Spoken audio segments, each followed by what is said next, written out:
Hello, class. My name is Isaiah Jefferson, and today we're going to talk about asbestos, the silent killer. We are going to go over and cover what asbestos is, where you can find asbestos, and kind of how it grows and how it functions. And then we're also going to talk about, lastly, if asbestos is still around, if it's used, and if so, what to do about that. So let's go ahead and get started with asbestos, the silent killer. So you may think, all right, what is asbestos? Asbestos is one of those things that not a lot of people know about, or not something that you hear any common anymore in today's world. But asbestos, when you break it down to the basics in the beginning of it all, asbestos is a group of 6 naturally occurring minerals. When we say naturally occurring minerals, I mean that these are minerals that you can find out there today, mainly in the western part of the United States.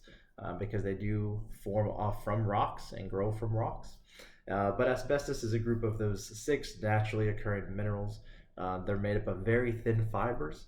The asbestos that we will see later are very thin fibers, and they are resistant to heat, they are resistant to electricity, and they are resistant to corrosion. So the 6 different types of minerals, if we're going into the scientific name of them and what they would be chrysotile, amosite, crocidolite, anthophyllite, tremolite, and actinolite. So very different names. But let's go ahead and we'll now talk about the most common forms of asbestos. So the first most common form of asbestos, or I guess the most common form, is called actinolite. And here we have a picture of actinolite. Actinolite is, as you can see, very blue fibers, very blue, very rock looking form. And so these fibers are what you would call actinolite, and these are the ones that would form and are the most common that you can find out there today. The second most common form is amosite, and here we have a picture of amosite and what amosite looks like. As you can see, this is more of a brown or a tan, maybe a bit of an orange, but as you can see, this also has those various thin fiber strands. That's what those white strands are. And so the brown here would be any sort of product, but then those white fibers here in the middle, that is what the amosite is. So the third most popular, is called anthophyllite. And so as we can see here, this is a picture of anthophyllite. And the fibers are a little bit harder to see on this picture, but as you can see, we're looking at these white strands and striations here throughout. These would be pictures, or this would depict what anthophyllite looks like. But yet again, like I said, these are very hard to recognize and very hard to see on your own, just out and about, out in the wild, or if you're simply, up in your attic, if you're simply underneath the flooring, looking for different, if you're remodeling, looking at different things, these can be very hard to see to the naked eye. But the fourth most common type of asbestos is crocidolite. And so it's very hard to see here, but as you can see, this also has blue variations, looking at these white strands that come across here, trying to get a good picture of it. So this is what is considered the fourth most common. And as you can see how it grows on the rock, stretching upward. And so that would be the fourth most common type of asbestos. And so you may think, okay, well, if these are types of asbestos, where might I come across this asbestos? And so mainly as far as today and how we would run into those today would be for things like inside your home, especially if you own or live in an older home or rent an older home, then it's very likely that some of the products that are contained within the home may contain asbestos. So that would be considered things possibly like insulation that are in your home. It could be insulation, the flooring in your home. So those types of things, and it also be in old buildings where you work, or it could be the products that you work around. So my father used to work in an asbestos department for a university that he used to work for back in the day. And so being part of the asbestos department, There was lots of things that they would have to do as far as to clean up and make sure that things were taken care of. But as far as where you're going to run into these the most, this could be as part of your old vinyl flooring, patching compounds, so compounds made to patch holes in drywall, or to patch holes in other various places of a home. So you can find them in those patching compounds, the chemicals that make that up. You can even see them in ceiling tiles, older acoustic ceiling tiles. They could also be in pipe or furnace insulation, even certain products like stove insulation. These are all items where asbestos could be growing and could be storing. They could find them in roofing shingles. You could also find them in siding on homes, siding on mobile homes. And they could even be in some vehicle brake pads. So those vehicle brake pads are made up of certain sedimentary rock, and so those brake pads could form, breaking off those dust particles and that brake dust and releasing that pollutant into the air. And so that would be one way that asbestos could reach you. And you may ask, okay, well, even if the asbestos may be out there, how could that be attracted to my body?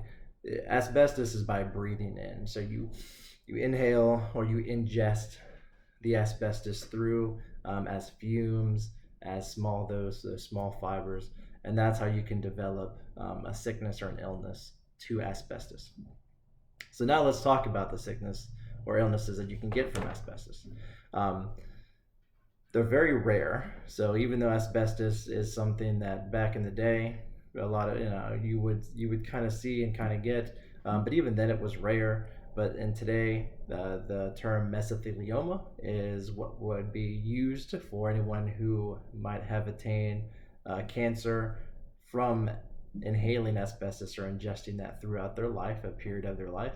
So mesothelioma, what is mesothelioma? Basically, mesothelioma are tumors that develop on the tissue that could line your heart, your lungs, your stomach, your chest. That could just the small tumors that would grow on the lining of all of those organs, internal organs. So mesothelioma, like I said, is a very rare disease. Even though it's very rare, it's still something that many people attract. So they say 20,000 people, 20,000 or less than 20,000 people every year are diagnosed with mesothelioma. So I guess if you're looking at that being a small number compared to everybody in the world, then that is very small.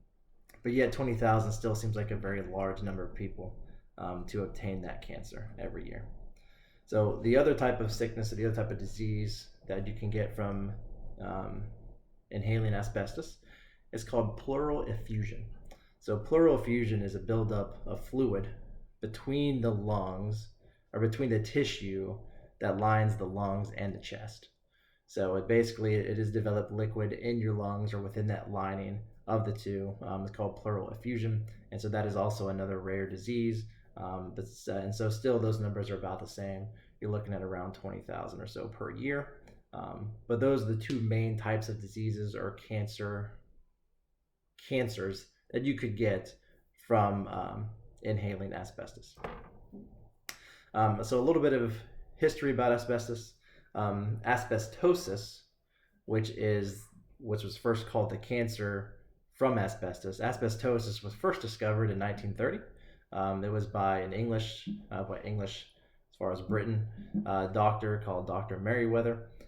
He first discovered that disease back in 1930. Mesothelioma tumors were first discovered in 1943. That's whenever the first case was reported, and so that's whenever they first found that.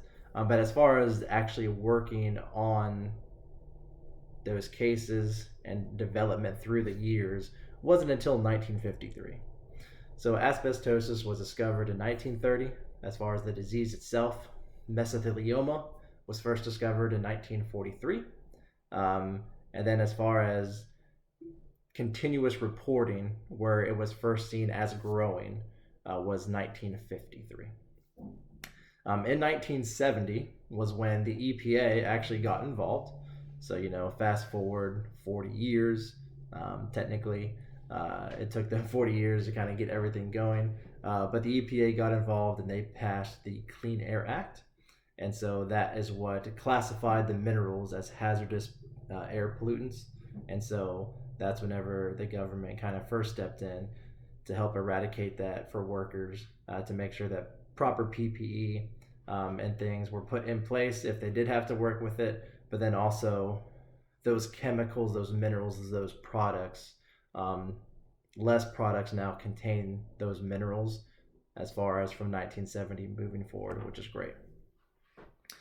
So as far as to bring it all home and to recap everything, just a little bit more information as far as asbestos and mesothelioma is concerned. It usually takes at the earliest 10 years for your body to develop mesothelioma or any sort of symptoms or diseases contained by inhaling asbestos.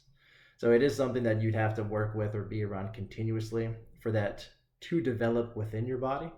But it usually takes about 10 years for it to develop, and the symptoms can take exactly as long. But the symptoms are your normal coughing, um, shortness of breath, things that have to deal with the lungs. So it is a very wide range of common symptoms. But if you fear you may have asbestos in your home or that you work with it in your environment, because like I said, if you own or rent a older home and you see where drywall is deteriorating, you see where the flooring is deteriorating, the roofing might be deteriorating, the insulation that was used back then, if you see insulation in older homes, then it's best to contact a professional immediately, and to have that checked out by a professional, just to make sure that you can see and they can find out what it is, that if it is asbestos, then it would have to be taken care of and eradicated from the home as soon as possible. So those are measures that you want to take if you suspect that to be in your home. So I hope you enjoyed the training, and I hope this betters your knowledge about asbestos. Thank you.